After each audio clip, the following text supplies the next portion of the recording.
नमस्कार, मैं राहुल नागपाल और आप देख रहे हैं हमारा यूट्यूब चैनल बोल पिचासी। बहुजन समाज पार्टी में लंबे समय तक काम करने के बाद में और बड़े-बड़े पदों पर रहने के बाद में 2019 में जब विधानसभा का टिकट मांगा गया तो टिकट कटने से नाराज श्रवण कुमार निराला ने 2019 में पार्टी को अलविदा कह दिया और उसके बाद में बगावती तेवरों के साथ में वो सामाजिक कार्यों में उतर आए और सामाजिक कार्य करने लगे। एक संगठन बनाया जिसका नाम था डॉक्टर अम्बेडकर जन मोर्चा। 4 साल 5 साल समाज की लड़ाई रोड पर लड़ने के बाद में आखिरकार अम्बेडकर जन मोर्चा के बैनर तले श्रवण कुमार निराला ने प्रदेश के पूर्वांचल में अपनी ताकत का एहसास कराया और फिर दोबारा बसपा के सुप्रीमो मायावती जी के साथ श्रवण कुमार निराला नजर आए। मेरे साथ श्रवण कुमार निराला मौजूद हैं, उनसे बातचीत करेंगे और जानने की कोशिश करेंगे आखिरकार बसपा ने खुद बुलाया या श्रवण कुमार निराला खुद गए, और गए तो फिर प्रत्याशी घोषित किया गया और मंडल कोऑर्डिनेटर भी बनाया गया।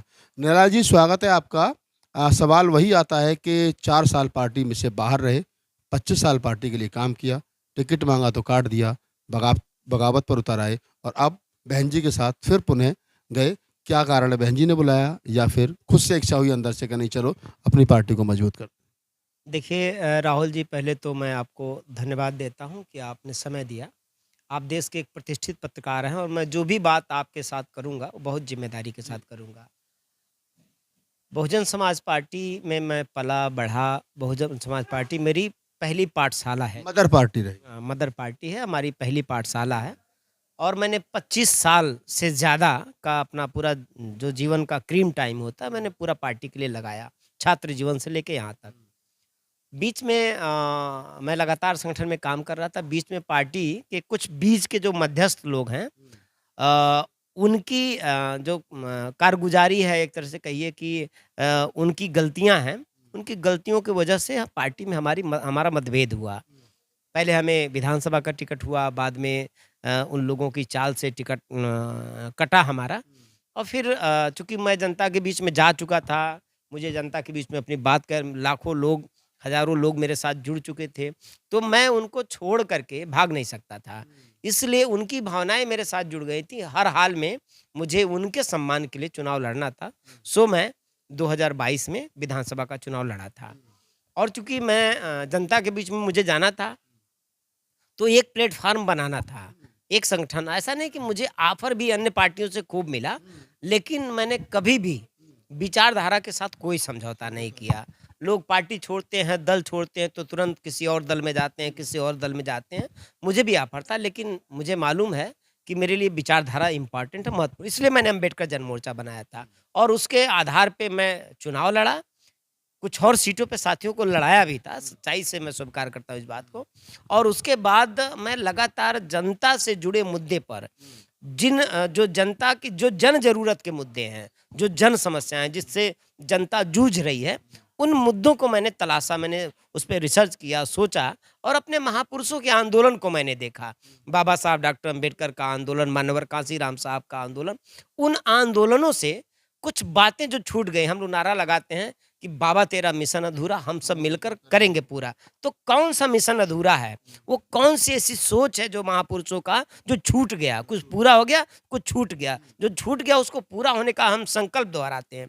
तो उसी में एक मुद्दा जमीन का सवाल है, जो बाबा साहब डॉक्टर अम्बेडकर अपनी मौत से 8 महीना पहले आगरा में गए और अपनी भाषण में बाबा साहब ने कहा कि देखो, हमने संविधान लिखा है, इसमें बहुत सारे आपको अधिकार दिए हैं, बहुत सारे अधिकार आपको, उसके लिए मैंने संघर्ष किया, आपको आसानी से मिल गया, लेकिन ज़मीन का अधिकार पाने के लिए आपको संघर्ष करना पड़ेगा और ज़मीन के लिए आप लड़ो।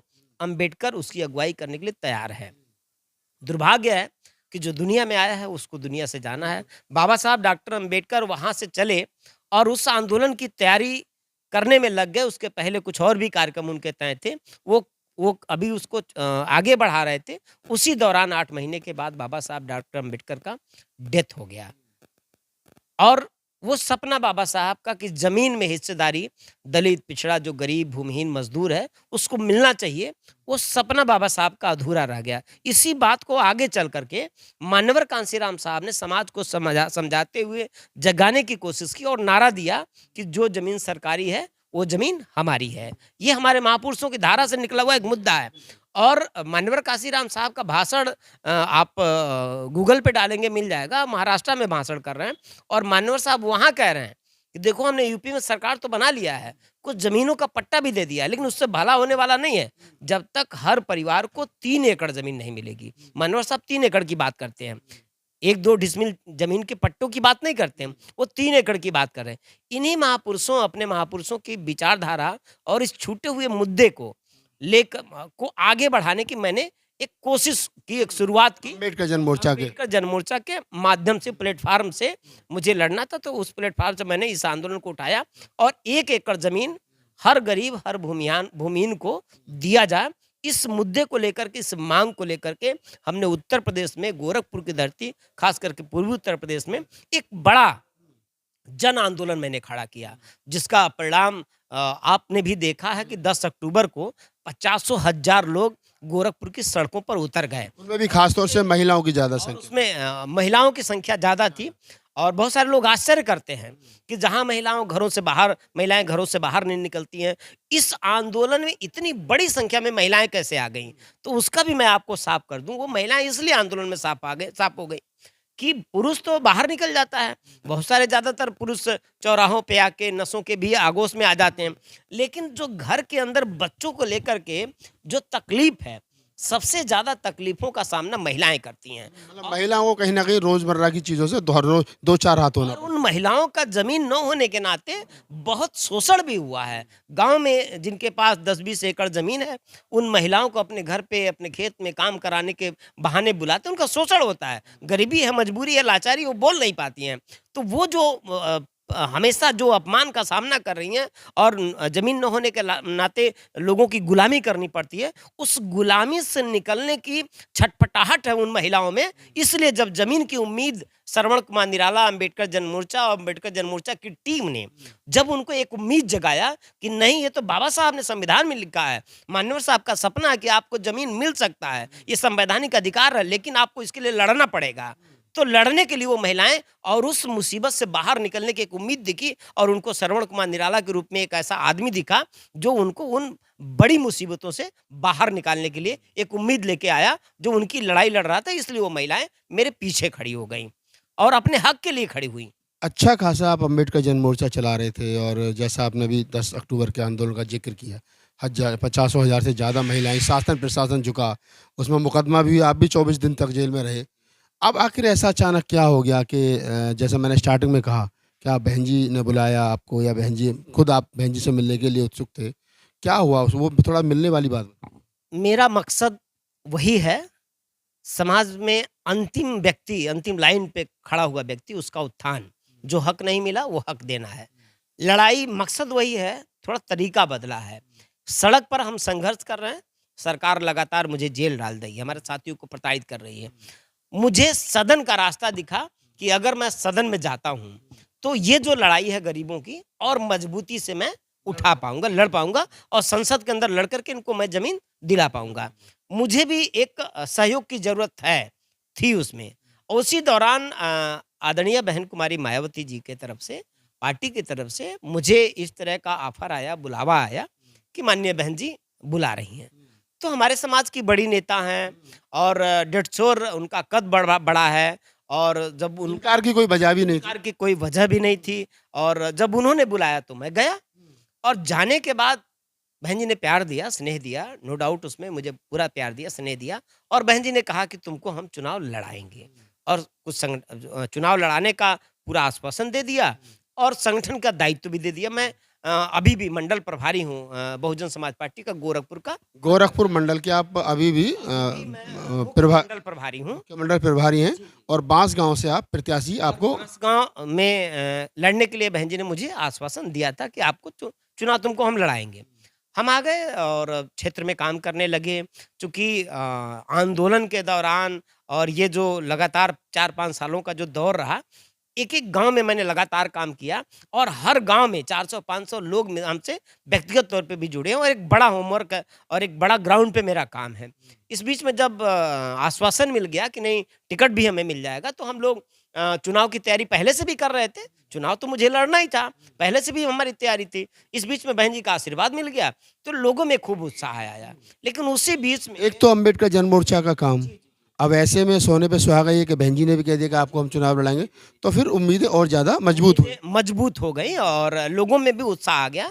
लेकिन इसी बीच में हम लोग काम कर रहे थे, इसी बीच में कुछ अफ़वाहें आने लगी कि कुछ पैसे वाले लोग और कुछ रिटायर्ड अधिकारी जो जीवन भर तो नौकरी करते हैं और जब नौकरी में रहते हैं तो समाज की तरफ देखते नहीं हैं, और वो लोग जिनके पास पैसा है, धनपशु, जैसे दलितों में भी कुछ धनपशु ऐसे हैं पिछले 30-40 साल में तैयार हुए हैं जो धन पशु हो गए। तो वो क्या है कि कोई नौजवान अगर समाज में पहले से संघर्ष कर रहा है, तो वो अचानक वो पैसा लेके आ रहे हैं और नोट की गड्डी फेंक करके उस 30 साल 25 साल के संघर्ष का गला काट दे रहे हैं, मतलब हत्या कर रहे हैं।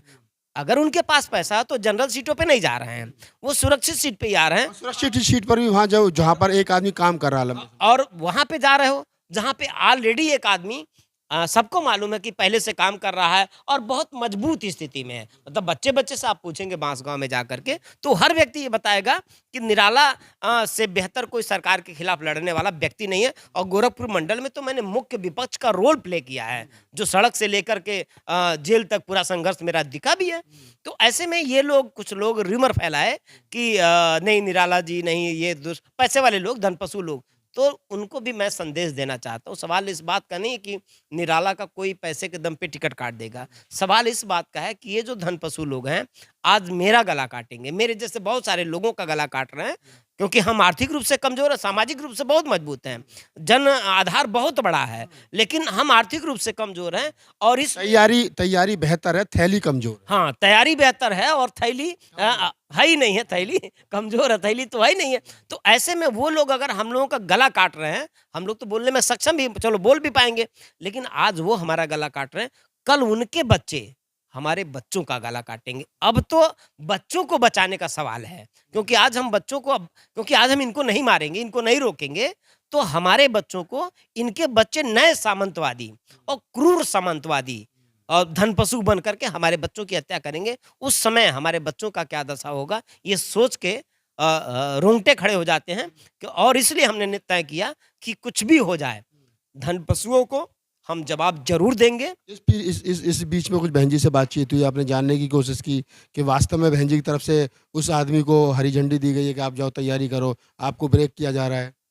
देखिए पार्टी के अंदर और बहन जी के साथ हमारी बात और पार्टी के अंदर की बात, चूँकि एक गंभीर बात है और अभी इस बात पे ज़्यादा हमें बात करना अभी उचित नहीं होगा।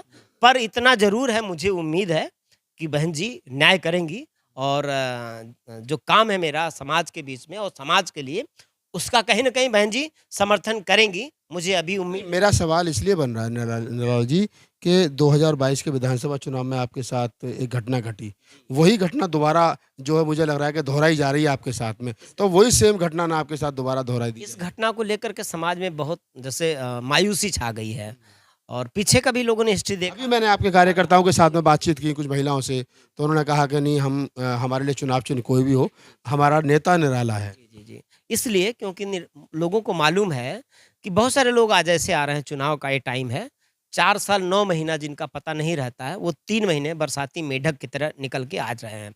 और गरीब जनता, उनको मालूम है कि निराला कल भी थे, निराला आज भी हैं, निराला कल भी रहेंगे। हमारे लिए कल भी लड़े थे, आज भी लड़ रहे हैं, आगे भी लड़ेंगे। हम श्रवण कुमार निराला परमानेंट कार्यकर्ता है, सीजनल कार्यकर्ता नहीं है। 24 घंटे राजनीति करते हैं निराला जी। काम करते हैं और जनता के बीच में, समाज के बीच में, और मेरा फुल टाइम यही वर्क है कि समाज के ऊपर अगर कहीं से आफत विपत आता है, कोई दिक्कत आती है या उनके हकूक की लड़ाई लड़ना है, तो श्रवण कुमार निराला परमानेंट 24 घंटा और ऑलरेडी हर टाइम अलर्ट रहते हैं, तैयार रहते हैं। और श्रवण कुमार निराला लड़े हैं, पीछे का इतिहास भी आप देख सकते हैं। एक आखिरी सवाल अब आपसे लेते हैं इस बातचीत के अंत में कि अगर मान ली जाए 0.1% बसपा ये कह दीजिए कि निराला जी आप मंडल कोऑर्डिनेटर आप वो बने रहिए, लेकिन हम प्रत्याशी बदल रहे हैं और आपकी जगह किसी अन्य को ला रहे हैं, ऐसे में निराला जी पद पर बने रहेंगे या फिर चुनाव में जाए?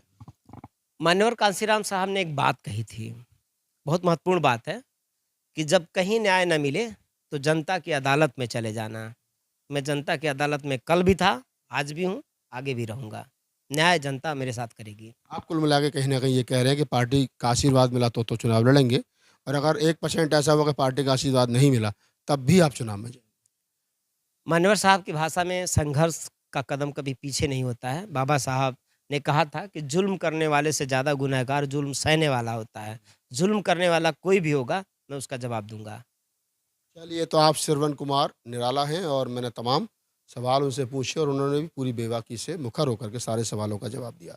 सवाल यही खड़ा होता है कि क्या इस देश में जो फूले अम्बेडकरी विचार है, जो झोंपड़ियों में पलता है, जो गुरबत में पलता है, जो गाँव देहात में पलता है, एक किसान का बेटा फसल रखाते हुए एक सपना देखता है कि उसे नेता बनना है, तो क्या उसका सपना मर जाएगा?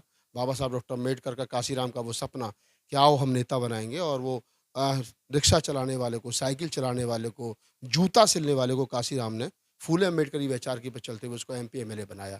वर्तमान हालातों में सामंतवादी लोग निराला जी जैसे लोगों का गला घोटेंगे, जैसे उन्होंने कहा कि मुझे अपनी चिंता नहीं है, मुझे आने वाली नस्लों की चिंता है। ये बड़ा सवाल है और निराला जी का जो रास्ता है वो वास्तव में निराला है और मैं यही कहूँगा कि पार्टी के जो शीर्ष नेतृत्व है, अगर वो इस वीडियो को देखें और उन तक ये वीडियो जाए, तो उनको न्याय करना चाहिए और निराला जी जैसे लोगों को सदन में होना चाहिए ताकि लोकतंत्र और लोकतांत्रिक जो ढांचा है वो मजबूत हो और अम्बेडकर के आंदोलन के लोग सदन में पहुंच सके। इस पूरी बातचीत के बारे में आपकी क्या प्रतिक्रिया है, हमें कमेंट सेक्शन में बताइए। धन्यवाद।